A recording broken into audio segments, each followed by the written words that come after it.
When you watch the show, is there anything you wish you'd done differently or that you could change about yourself or this journey? Oh, well, yeah, I could tell you this one about myself, which is like sort my hair out. Watching some of the seasons, I'm just always like, why did no one tell me I looked absolutely insane at all times? My guest today returns at an incredible time to be alive. We are speaking at a moment when Wrexham, mighty Wrexham, that cuddly little mite we first encountered in the deep annals of the 5th tier National League football. But as we speak, yes, the world's greatest micro-macro power currently live and breathe and sing in second place in the League One table, 2 points ahead of those chair boys of Wycombe in third. 2 matches left to go in this wild, raucous spin cycle of a season.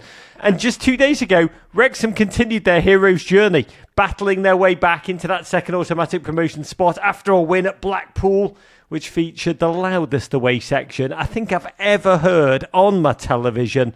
And if the American audience don't know the words to that James McClain song before, they definitely do now. Here to talk about Wrexham's Homer's Odyssey of a season and all there is to come before the finale. A gent who's been there since the beginning of this new era, first as a club's executive director, now in his new role as community director, ahead of his own marathon race he's about to storm this upcoming weekend. Always a joy to welcome back, raise my glass of cold ice STōK Cold Brew, possibly the only football exec who can fit into a pair of Peter Crouch's chinos. It's the one and only, it's Mr. Humphrey Ker. Rog, hello. You could have run a marathon in the time it took me to do that introduction, Hump. Not me, I can tell you that. It takes me a lot longer. Maybe one of the elite pros that I will be staring at at a distance for a short while before they disappear over the horizon on Sunday. But I'd love to thank STōK Cold Brew Coffee for making this entire series possible. STōK is a staple in my refrigerator, especially the STōK Espresso blend. STōK also proud to support Wrexham AFC, the club that have taken the football world our hearts really by storm in recent seasons. Check out the full lineup of 48-ounce cold brew products, something for everyone, from light roast to decaf to seasonal favourites in a refrigerated multi-serve. I love this. I love Wrexham AFC. Be sure to follow the mighty Wrexham. And thanks again to STōK. Humphrey, what a time it is to be alive. Wrexham, tiny Wrexham. Again, in the bowels of the 5th tier when you arrived. They're on the cusp. Let's just say the cusp of promotion to the 2nd tier, the Championship. One step below the Premier League big boys. I've got to ask you, what's the mood like in Wrexham right now? do you know, it's unsurprisingly great, but actually that's been a real kind of shift. I'm so sorry, I'm being bothered by my executive producer who's decided to come and pester me during my call. Can you introduce us? Can you introduce us formally, Hilda? Oh, God Hilda. Bless Hilda. She is. Yeah, who would run the marathon faster, you or Hilda? Probably Hilda, to be honest. If you had a piece of bacon on a string, she would absolutely fly around in front of me. Yeah, and listen, the mood in Wrexham is fantastic at the moment, but actually that has not been the case recently. Particularly, there's been a real kind of air of fear, I think, around the place. This sort of sense of like, not inside the building, but outside the building. That we're so close and we're going to mess it up And, you know, we had a kind of bit of an all-hands... We're going to Wrexham it up. We're going to Wrexham it up. Yeah. I mean, it's and just sort of this... Do you know what it is? It boils down to, like, I think so often people now are so scared of wearing their hearts on their sleeves, and then, God forbid, fans of other teams make fun of them on Twitter or something. And so it's been safer to go down the route of being like, no, well, we're actually kind of rubbish, really, and like... You know, it's a bit like if you're in love with a girl at school and you can't express yourself properly. And so you end up being like, I don't know, I think she's stupid, actually. And that's why if she doesn't like me, that's why. Because she's actually rubbish. You know, yes, okay, she's got legs like a gazelle and she's so funny and she's so clever. And she, you know, quotes Red Dwarf. That's very specific to me. It's getting into the psyche of me as a teenager here. I've gone off rails. We're on the cusp of getting into Humphrey Ker fetishes, so let me drag you back, but go on. No, but there had been this sort of, you know, our last home game, we drew 1-1 with Bristol Rovers, a game that we were expected to win, and I think there was just this tentativeness. There was this fear, the sort of the groaning and the moaning in the stands, and the flinching and the sharp intakes of breath every time we play the ball backwards or recycle the ball or whatever it may be. And I think it affected the players on the pitch. And I think we, for 2 games, there's been this there was this ebullience a couple of weeks ago. We're doing it. We've done everything we need to do. Or I tell you what, we'll just do. Why don't we just win the last 5 games, 3 or 4-0 each, and it'll be an absolute walk in the park. And then, of course, football doesn't work like that. And so we dropped points in a couple of games, and everybody was suddenly very nervous. And we got together on Sunday at the stadium, the players and the coaches and everybody, and Rob was in attendance as well. And we just had a kind of collective... Rob McElhenney. Yes, I should have a bit of a name drop that. Rob Thomas from Matchbox 20 was there. No, it was Rob McElhenney. That would be amazing. What can't Rob Thomas and Matchbox 20 solve? You never know if Rob Thomas and Carlos Santana will come and sing So Smooth to the players. No, it was Rob McElhenney. And I can imagine Santana in the STōK end. Yeah, just absolutely noodling on a guitar real hard. Sorry, Santana, you cannot bring a guitar into the ground. It's against EFL regulations. So that's why he's not been to Wrexham thus far. But no, I mean, look, we talked about enjoying it, about having fun, about getting back the idea that what feels has been missing for us around Wrexham, in the town, in the stands, on the pitch, is that no one was enjoying it. Everybody was so tied up in the idea of what if we don't do it? And we had this conversation. We were like, well, what if we don't? Who cares? It doesn't matter. What matters is enjoying it. We're all here to have a good time. We're not here for a long time. We're here for a good time. Let's have fun. And then I think we saw that on Monday against Blackpool, is that the players were really enjoying themselves and the fans were enjoying themselves in the stands. And it's a very powerful thing. I love that. We're not here for a long time. We're here for a good time. It's probably in mottos up there as life truth, along with if the vans are rocking, don't come a knocking. I just love how pure and simple and distilled football can be in terms of the instructions that liberate pure footballers. Look, I mean, in one level, we got Brené Brown coming on tomorrow, and I do want to ask her, ultimately, generations, decades of trauma does seep through. You're a different human being. With Wrexham, we're a person. They're a different person, different creature, different reality in the present day. But in moments of high anxiety and stress, the old person, the old experiences do seep out. And I wonder, are people using the word promotion out loud, or is it a bit like saying Candyman's name when you're looking into a mirror? Well, we've been we've got a bit of experience now over the last few years of sort of what is required in this period. And I mean, listen, of course, there's a bit of conversation. They're like, oh, well, because Wycombe play before us, and if they do this and we do that, and then of course if that goes wrong, then you get another chance with this and that, but then you've got to go and do that. And the key thing is obviously Phil and Phil's interface with the players, and we've got some very wise heads in the kind of senior players in the squad, and it's just like, look, we're back to a regular week again. We'll train like we do every week, and come back and try and win the game as we would try and win any other game that we play at home this season. I imagine James McLean walking around the changing rooms just referring to promotion only as the Scottish play.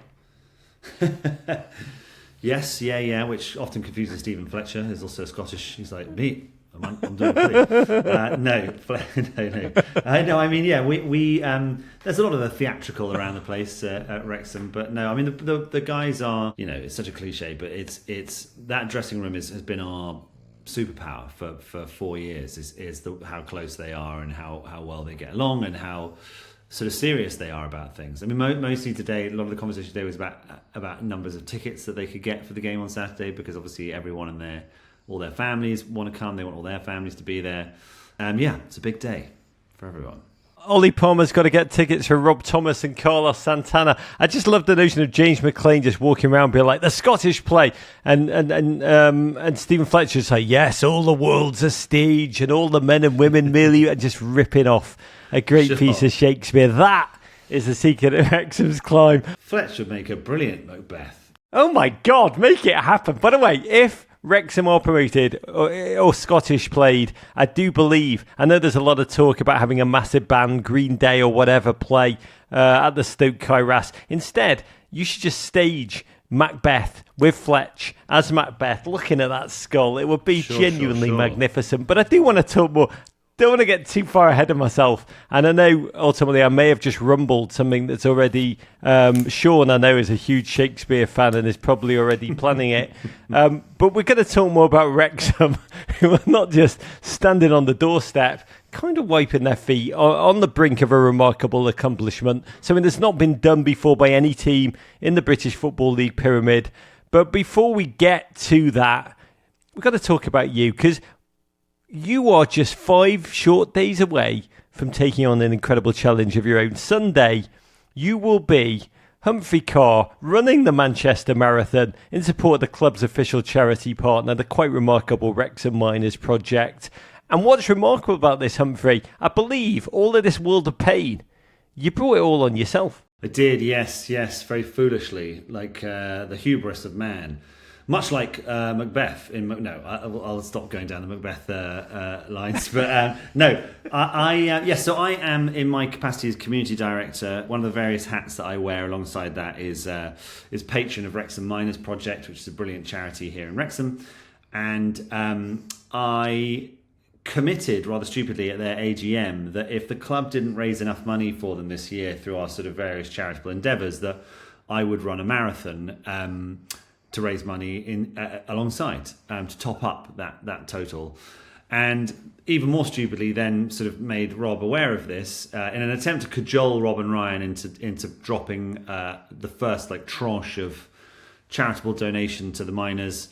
I was like, you know what, it's something I really care about, it's really important to me. I'm patron there, so I've said if we don't raise enough money, I'll run the marathon. And Rob was immediately like, what do you mean? Would you actually run the marathon? I was like, well, I really, really don't want to, but if I absolutely have to, then I do it. And he's like, well, what if Ryan and I each donated £26,200 to you? Would you? I was like, well, I have to do it now because I can't really, in good conscience, go no. Let the charity can do one. Yes. So unfortunately, because Rob and Ryan offered so much money for me to run the blinking marathon, here I am now. After about 350 miles worth of training over the last 8 months, I've now got just the 26.2 to go on Sunday. You are a remarkable human being. God, now I'm going down, my head is just pinging Matchbox 20 lyrics. Whenever you say Rob, I'm just like, it's 3 a.m, I must be lonely. Yes. The part you missed out is that you have raised, Humphrey, over £83,000, $111,000, is it, for the Wrexham Miners Project. Something like that. Essentially, so you become a fitness influencer. You ran the New York City Half Marathon last month. You got merch. I mean, listeners, yes. You can still order a T-shirt with a beautiful work of art of Humphrey quite enthusiastically running. It's an image that seems to capture the question, what if Humphrey's parents had been a mix of Roger Bannister and Elastigirl? Sure, yes. Yeah, I'm a lot more enthusiastic in the drawing than I am in real life. That is for sure. I'm helped in no small way by the fact that my wife is also running with me. God bless her. So I have a pal to go around with and do all this long, boring, painful training. Meg has been with me every step of the way, about 10 yards in front of me because she's much fitter than me. So she's always sort of trotting along in front, looking back, being like, "You still coming?" And I'm like, I trail along behind her. Again, this is my spirit animal. This is me in small form. This is my vibe. I like to fall asleep with my head on someone's wrist, not run 26 miles. You and me both, but I had dinner with you when you were in New York, and you looked amazing, number one. You BS'd me back that I too looked amazing, but it was in a Hollywood way because I didn't look amazing. But I did say this to your face. You don't have the traditional long-distance runner's frame, do you? No. Every sort of professional... I mean, I've been incredibly spoiled because working for an elite sports program, as I do, I've got access to lots of people who know what they're talking about. And all the people who know what they're talking about are all like, "Oh dear, yeah, oh no." They've been a bit like a sort of plumber who's been brought in to fix a leak, and then they open up the side of your bathtub and discover that there's a sort of a water world under there. They've all just been like, oh, your body, your build. Oh, sorry, mate. Yeah, no, this is going to be really hard. And it has been really hard. And I've had sciatica, and I've had, a thoracic spine issues and knee issues and all sorts of things. But thanks to the support that I've had from particularly, I'm going to shout out Dr. Ian Rollo at Gatorade, who's been incredibly helpful, and Kevin Mulholland from the club, our head of medicine and sports science and everything. They sort of patch me up in between each. They weld another tendon back onto my leg and send me back out for the next run. God bless. That is genuinely just a heroic wonder. What's the longest you've run? So my longest run prior to the race was 17.5 miles, which is 20 is the ideal, they say, to run before you do the big one. And that was last weekend. I was supposed to do 20, but on mile 16, the IT band on my left leg and my left knee just shut down. And so I hobbled on for another 1.5 miles and then went back to the car and drank a load of chocolate milk, which is what you're supposed to do. I hasten to point out, rather than a self-destructive. I should have had, of course, a delicious glass of STōK Cold Brew, but I didn't have any to hand. So instead, chocolate milk had to stand in. I could drink 26 miles of chocolate milk. I really could. But the great writer Haruki Murakami wrote in his beautiful book what I talk about when I talk about running. He wrote, being active every day makes it easier to hear that inner voice. What has your inner voice said to you, Humph? And what have you learned about yourself that you didn't know back when you started in September?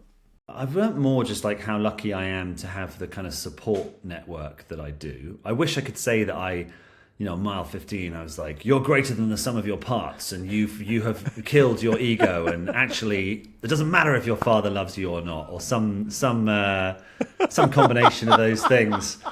Instead, I was mostly just like, oh, God, thank God for my wife, and oh, thank God for Kevin. I mean, I literally, an hour and a half ago, I was in the treatment room at the club, and Kevin basically jumped off the top rope with like the people's elbow directly into the sort of the centre of my spine.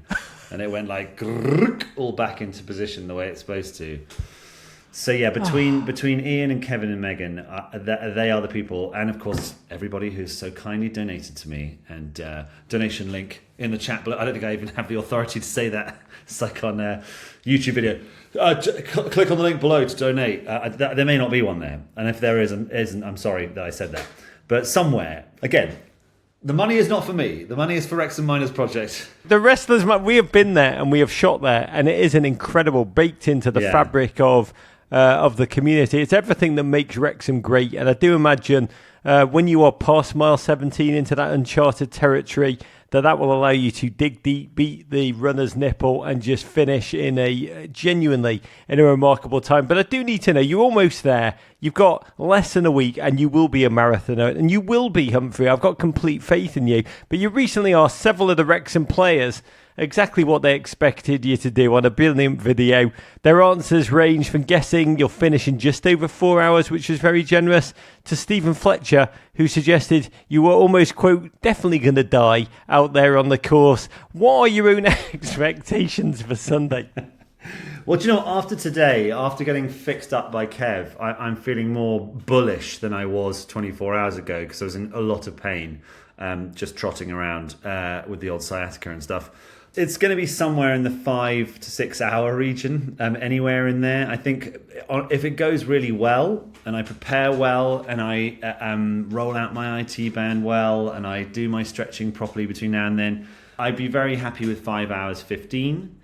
If it goes badly, I think 5:45 is more than possible. And if it goes really badly,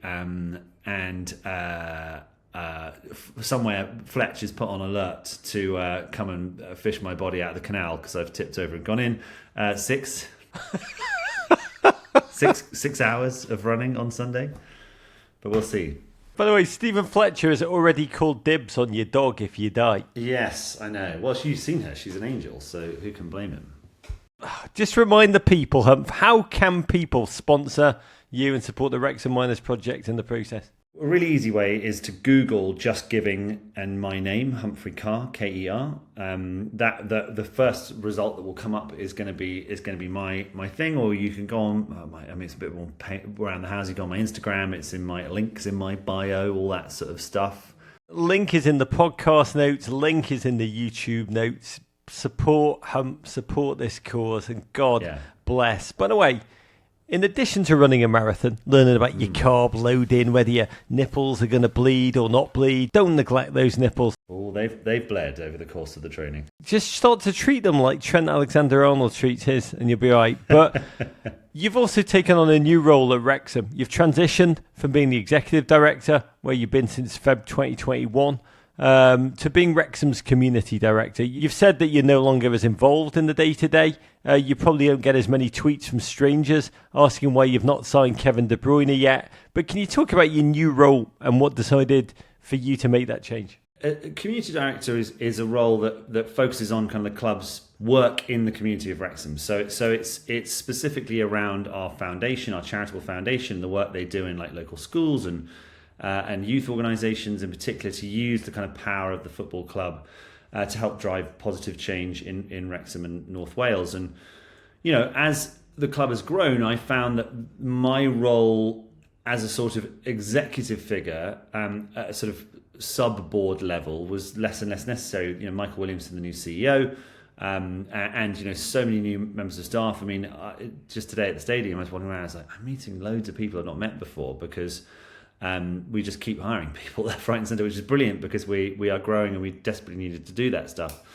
But so I was, as you alluded to, getting lots of emails from people being like, why haven't you signed Kevin De Bruyne? Would it be possible for us to play? Could you play, Roscommon in a friendly in the summer? Because I'm going to be there, and it would actually be really good, really convenient if the team came to play there rather than wherever they end up going. I was becoming less and less able to service those things. I was less and less part of that. So I kind of had a conversation with Rob and Ryan, and as we reconstituted the board, I was like, look, I think we should, shift my focus on something very specific. And over the last 3-4 years, so much of our attention has gone into the pitch, what happens on the pitch. And it started out with the first team, and then last summer we got really serious about our academy and hired a bunch of staff there and spent a load of money at Darland to create a kind of academy set up there. And this year, a big part of it has been like, let's get our, we talk a lot on the documentary about how we're a community club and we do this, that and the other. And the single biggest thing we can do for the community of Wrexham is win football matches on a Saturday. Like, nothing does better for the mental well-being of all people in Wrexham than stuffing someone. But actually, it's really important that that's really where the club interfaces with the community is the most, is in the club's foundation. So it's been great to kind of put more time and energy and resources into that and see what we can do. And we've grown, the number of kids that we reach across North Wales massively in the last year. I mean, it's sort of several 100%, which is brilliant. But there's a long way to go, and there's so much that we can do. And actually, it's such a fun, exciting part of the whole thing. And what's great is I still get to kind of participate in like the transfer committee and sit in on a load of meetings that are nothing to do with the community, but because I've been slightly spoiled and able to pick and choose what I get to participate in. I'm like, who are we going to sign? Phil, what do you think? Like, what are you saying? What's going on? So I still get to do a lot of that stuff, and I'm still on the board. So all the stuff that goes on at board level, I remain part of. And so you are now the one in the meetings going, when are we going to sign Kevin De Bruyne? You're the asker, not the arsky, if that's right. But to me, I will say the most amazing part of the whole Wrexham story on the field is sublime. Obviously, we'll talk about it in a second, historic. But it is the off the field, the regional development, the transformation, the investment that's come into what is one of Britain's most economically and cruelly most neglected areas. Just the green shoots of hope. That's the real story of wonder about this moment. Yeah, I mean, it's something that we honestly get such joy out of. And there's something that the dog is got very angry with some birds outside the window. Hilda! I've been there. Believe me. Stop talking. I think Hilda was trained by the same people who trained my dog Humphrey. It's the discipline is not first and foremost. Yes, it's not her superpower. You ape, be quiet. So the yes, I mean, something that we talked about a lot is we've used kind of anecdotally to talk about the impact that we've seen in Wrexham and the sort of wider North Wales area is, in our soccer schools that we run, what we see the kids wearing. So when we first started, it was Manchester City, it was Liverpool, it was Barcelona, Real Madrid, blah blah blah blah, and now all these kids are wearing Wrexham shirts. They are starting to, by going out into the schools and by seeing our coaches regularly, by having a lot of the kind of PE provision that's going on in local schools come via us. It's a great way for us to get kids excited about Wrexham, proud about being from Wrexham, having a sense of identity. So that is where the Community Foundation is kind of at the forefront of that. We are the ones that are providing that stuff on behalf of the club. So it's really it's very exciting and very rewarding activity. And for those of you who are watching this on YouTube, you will see a lot of Hilda. For those who are listening as a podcast, that slight kind of almost Groaning. Churchillian snoring, that's going on in the background is the delicious Hilda, just having her say in the most beautiful fashion. But I do want to go back to the last time we spoke. Last July, during Wrexham's pre-season Rex Coast tour of the United States and Canada, shortly after Wrexham had been promoted to League One for the first time in 19 years, you were cautiously optimistic about the team's chances in the league. But you talked, and I'm sorry to keep reminding you of this because I know it's a bit annoying, you kept talking about a season of consolidation to make investments, almost the farmer sows the field and later harvest. The harvest comes much later. You talk about much needed investment, training ground, practice facilities, but there has been no letting up on the Phil Parkinson Express. As we speak, again, currently in second place. That's one of the 2 automatic promotion spots, baby. Can you put this into words? How this team has not only survived in League One, but has thrived? Well, I think it's a combination of factors. I mean, I will say that I get various people coming up to me and being like, ha ha ha, consolidation, you chump. We were like, what do you feel about that now?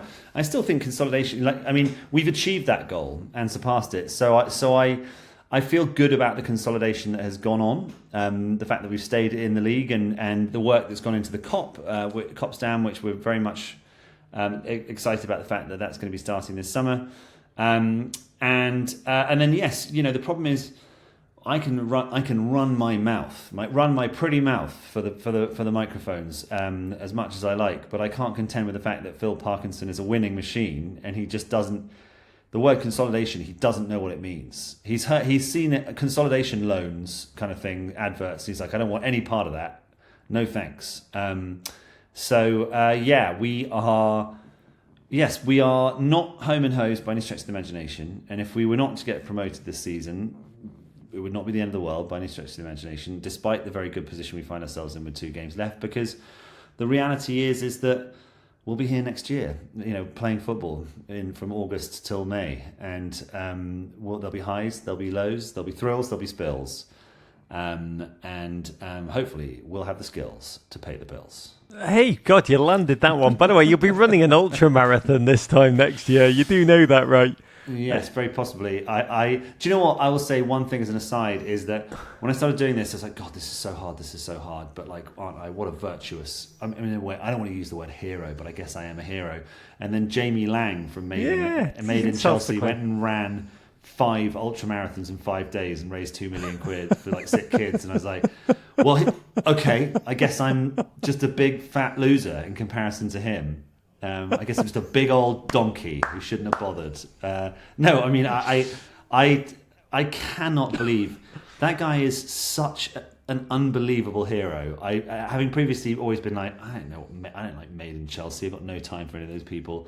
Absolutely not. And then when I think about how hard I have found it to do like a 7-mile run on a Sunday, and now that bloke's done like 50 miles a day for 5 days. Go and donate to him. Don't donate to me. I'm a loser. He's the Rob Thomas of running. But you've recently said at the beginning of the season, you said anything above the 12th place finish and we should build a statue of our manager, Phil Parkinson. Humphrey, whatever happens this season, it's been incredible watching Parky's leadership. Yeah. I mean, I do believe that gent is the anchor the ballast of the Wrexham helium balloon. Where's the statue going? How big is it going to be? Listen, if I had my way, there'd be 2 statues. I mean, really, I cannot speak highly enough of Phil and the way he's conducted himself and the way he has built this extraordinary experience for all of us. You know, anyone associated with Wrexham, as a fan, as a player, as a member of staff, you know, it's genuinely hard to pick out the kind of appropriate level of hyperbole, because he has not only delivered the success that he has done, but the way he's done it, and the atmosphere and spirit that he's created amongst those players is incredible. You know, I think that the way our players conduct themselves, the way they are with the staff, with the rest, you know, with the non-playing side of the football club, like their approach to everybody, their attitude to everybody, is so good. And the root of that is Phil Parkinson and Steve Parkin and Dave Jones and Aidan Davison, the coach, you know, the senior coaching staff, and the way they've got those nice young men to be such nice young men and such good footballers as well is a real testament to them as people. Wrexham started the season with a win over Wycombe Wanderers, just 3 years from being a championship side. I was actually at that game, Stoke End, Tech End, totally crackling.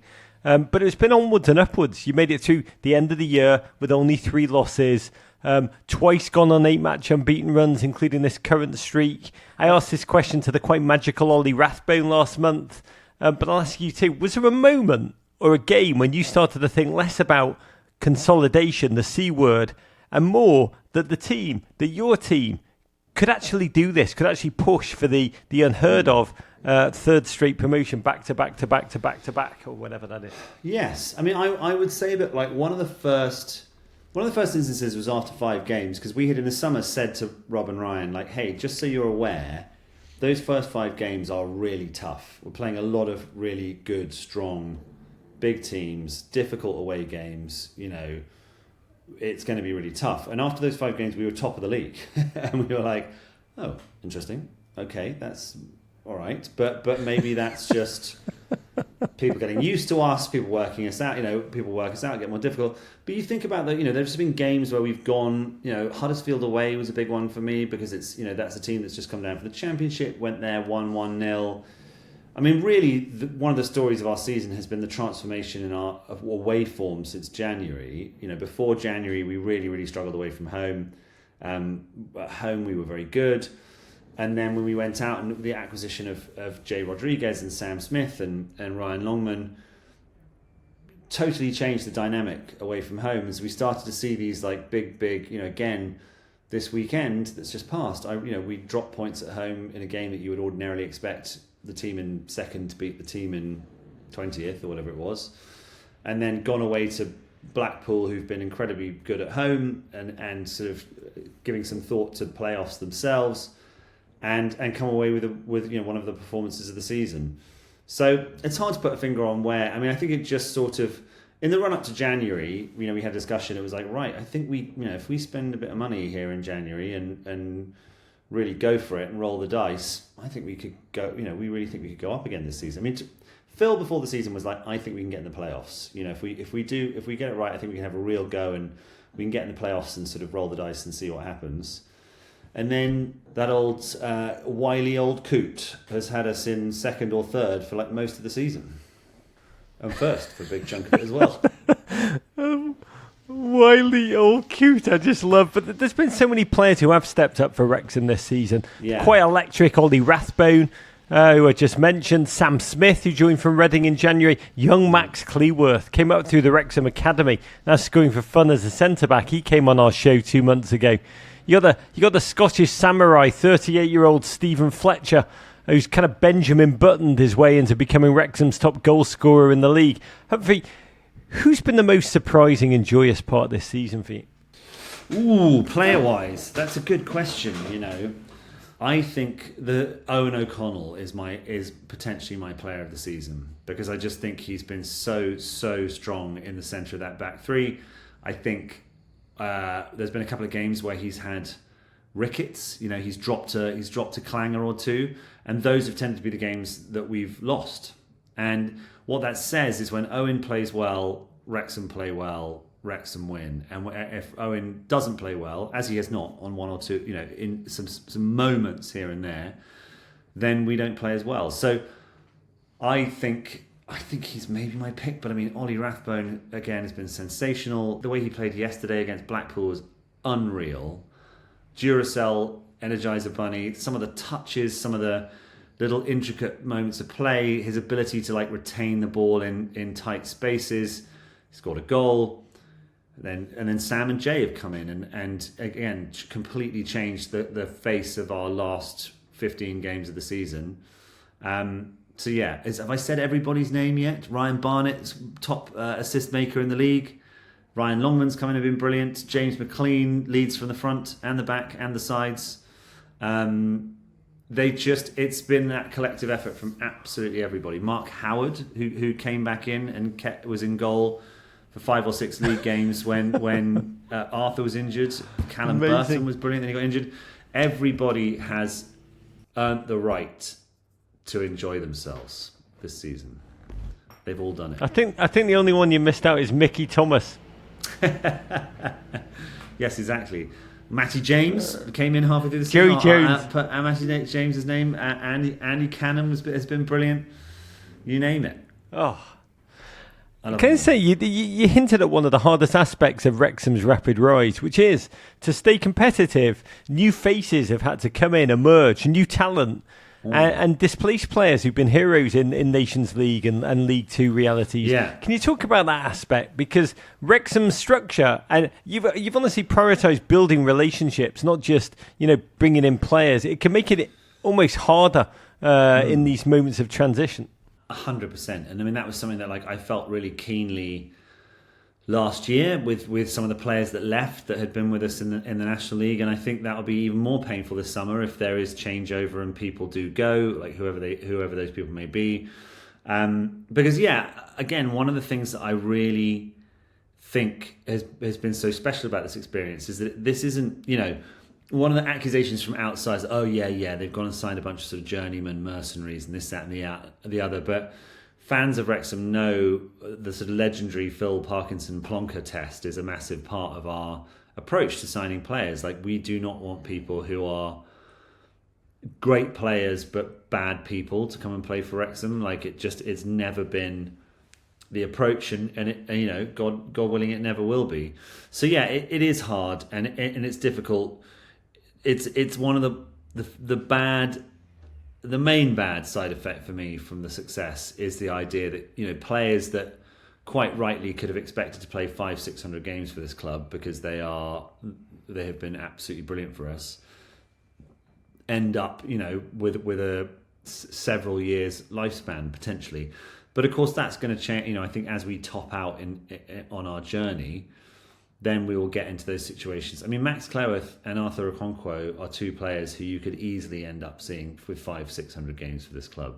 God willing, I guess I'm asking, when are you going to sign Kevin De Bruyne? He lives in the area. By the way, my brain went there as soon as I saw him at the weekend. But you want to keep your kids in school, Kevin? Not have too much of a transition? Well, let me introduce you to the power of Stoke. But the reality is that Wrexham, it's almost like having a child, and ultimately Wrexham is getting to a stage where it's a teen that doesn't want to listen to you and is kind of interested in leaving home and should leave home. It is so much bigger, so much more independent, so much a force that you've kind of let loose in this moment and a little bit more autonomous. Yes, no, completely. I mean, and that's, from my perspective, there's that sort of slightly bittersweet thing of as I say, being in and around the stadium now, and there are so many more faces of people that I don't know, and I'm like, oh gosh, I've not met this person. And a year ago, 18 months ago, I knew the name of absolutely everybody in the building, and they all knew me. And I had a thing the other day, which was when I drove up to the stadium before our game against Burton with my wife and a couple of friends in the car, and I buzzed to go in on the sort of telecom thing.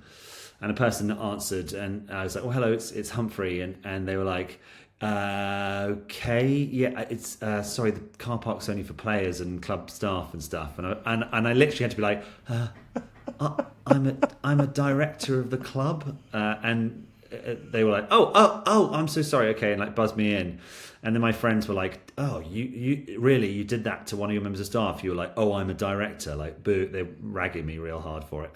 You can't win. But that's great. It's important, but we need that. We need people. You know, that person who's doing that job is a new member of staff because we need someone to be fulfilling that role. And I'm not around as much as I was in the old days. And it's like, it's a brilliant thing that there are lots of people there that don't know who I am, because it means that we're growing and heading in the right direction. I mean, of course, I had that person sacked immediately. That had them taken out back in shop. But of course, that's the Wrexham way. Yeah, that's the iron fist in the velvet glove. They'll find out. They'll fear me. If the person you don't know has a guitar in their hands, it's Carlos Santana. Yes, guitar and a small moustache. Playing We're Still Here. I need to ask you quickly, at the Blackpool game, Rob McElhenney in the away end with the fans singing along in front of a lad with a very interesting bucket hat. Rob making good on years-long promise to stand with the devoted Wrexham faithful. What was that like for him? I mean, it was beautiful to witness. Honestly, it could have been like an outcut of Black Hawk Down in an alt scenario. But I mean, it was a delirious and wonderful moment. Well, he picked such a good one to go in for because of course, as over the course of the game, as news was coming in from Adams Park, and I mean, it was crazy to see from where we were on the other side of the stadium. I was in the sort of posh seats eating prawn sandwiches and hobnobbing with local bigwigs, as is my wont. You know, he ate lunch in the director's box with us and then went over in time for the game. And when he came back round, I mean, he was a sort of, definitely like a sort of changed man. I mean, he came in as though he'd just sort of had he just communed with the great spirit Gaia on the top of a mountain somewhere. It was great. I've got to say, doing ayahuasca with Aaron Rodgers, been in the away end at Wrexham, it's like the latter that would slightly edge it. 100%. 100%. Yes, yeah. All those, everybody who's looking for a major spiritual journey should go to an away game and win. Go on the piss in Blackpool afterwards. That's what they all need to do. You've not really lived. There are just 2 games left in this season of wonder. At home, Saturday to Charlton, the Phil Parkinson derby. Final away day at Lincoln City. All I say is very much in the promotion conversation. Which is remarkable. No team in the top 5 tiers of the British football pyramid has done this before. When Ollie Palmer came on the live show and said, back to back to back. Closest any team, Swansea's 3 promotions in 4 seasons in the late 70s. I mean, you left, let's recap your celebrations so far. When it climbed out the National League 2 years ago, you left the celebrations early because, and these were your exact words to me, Humphrey, because you, quote, had unbelievably bad BO. Yeah. Last year, you got deodorant and you celebrated a second promotion. You invented deodorant and celebrated a second promotion by eating a takeout curry in the bathtub. You're so glam. I've got to ask you, if Wrexham do the impossible in less than 2 weeks, what do you have in store? How do you top the curry in the bath? Well, it all depends. If God willing, we do it, it just depends on when. Because if it's this Saturday, which is not out with the realms of possibility, if we win and Wycombe drop points, then I've got a marathon the next day. So I'll probably eat a load of carbohydrate gels and check my hydration levels and go to bed at sort of 8:30 p.m. If it's the following day at Lincoln, I mean, all I'll say is watch out, Lincoln. That cathedral, I'm going to be on top of it, swinging my trousers around my head by 5:30 p.m. Humphrey Ker in Lincoln on the lash. That will be the perfect finale to the 4th season of Welcome to Wrexham, which premieres next month, May 15th. It's been almost 3 years since the first season landed on our television screens. 3 years, 4 seasons, 49 episodes. When you watch the show, is there anything you wish you'd done differently or that you could change about yourself or this journey? Oh, well, yeah, I could tell you this one about myself, which is like sort my hair out. Watching some of the seasons, I'm just always like, why did no one tell me I looked absolutely insane at all times? That's my personal one. In terms of everything else, I'm not sure I'd change anything, because it's honestly, like, it's been such an extraordinary experience, and obviously each thing that wants to go down again now. Which I'm in the middle of doing an important talk. What a brute! In terms of changing my, I wouldn't change anything about the approach we've taken. I mean, there are instances and things that obviously probably I'd like to handle better personally with interpersonal thing, but nothing on the documentary really. Those are my dark skeletons that don't make it onto the documentary. But no, I mean, it's been a joy, and I will say I go back every now and then, and just, it's an unbelievable privilege to have camera crews covering some of the best days of your life. So, the Boreham Wood game, the episode specifically about Yeovil at home and Anthony Ford scoring that goal against Yeovil after everything that him and Laura had been through. The episode about Arthur Massey and James Jones and Chloe and Jude, and the kind of the Forest Green game from last season. It's just incredible to have high definition cameras wielded by very capable cinematographers and stuff, being like, I'm going to film this dead nice. So when I watch it back, I can be like, oh yeah, was good, that, wasn't it? You'd recommend it, Humphrey? Your version of the Truman Show? Yes, sometimes they'll make you look like an absolute weapon, like they did with my Star Wars audition, but you have to just sort of take the rough with the smooth, I suppose. Anyway, it wasn't any good. You weren't any good, Obi-Wan Kenobi TV show, so I'm not even sad that I didn't get in there. Not even like I'm like desperate to be in any Star Wars ever because I love Star Wars. And Red Dwarf. Back to the Humphrey Ker fetishes. But episode 1, you had no idea what kind of a journey you would be on, did you? I mean, it has been. They've captured. No. I mean, at this point, they've captured an incredible moment of British sporting history. It has been like Virgil, like Homer, the Odyssey, if it was carried out with Wayne Jones in a Welsh pub with a football ground attached to it. It's been a hero's journey. Yeah, I mean, listen, I think when we started off, I remember when Rob was like, we should make a documentary, and the feeling was like, oh yeah, that's fun. That's like a fun sort of, a bit of a curate's egg, and I could see people being into that. But I think how successful it's been has really taken me by surprise. But again, it's just, we've simultaneously got incredibly lucky, but also, if I may be so bold as to say something nice about us as well, it's very un-English of me. It's going to be painful for me to do this.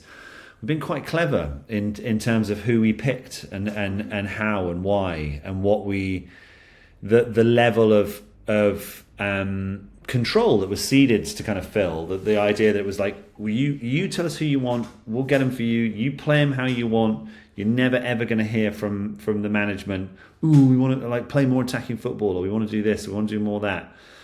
Sean Harvey, Fleur Robinson, Michael Williamson since he's come in, all these people that have been, have allowed us to enjoy this level of success. Because, again, I've said it many times before, I'll say it again. If I had been left to be really, genuinely, actually in charge of this football club,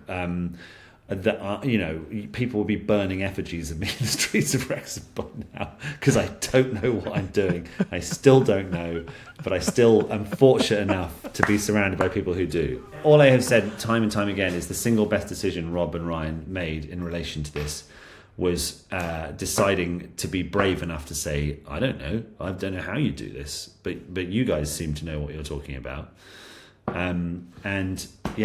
To have kept that going for 4 years as well, I think is, because it's just very easy to be like, oh yeah, we understand now, we know how it works, and we don't.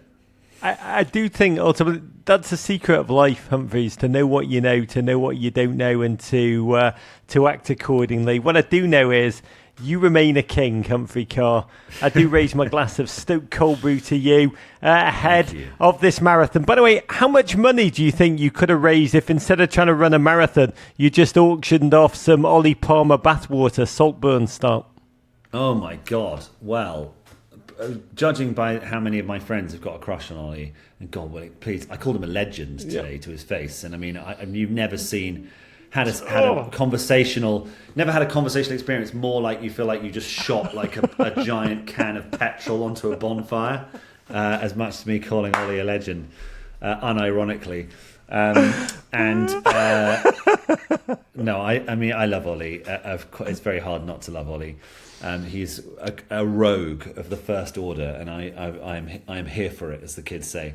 But yes, I'm sure there are lots of people out there that would absolutely have gone for a pint of Palmer's Old Reliable, or whatever you call it, whatever the name of his beer is. God bless Ollie Palmer, as he'd say, you diamond. Best of luck in the marathon on Sunday. Remind listeners again how they can support you and the Wrexham Miners. Yes.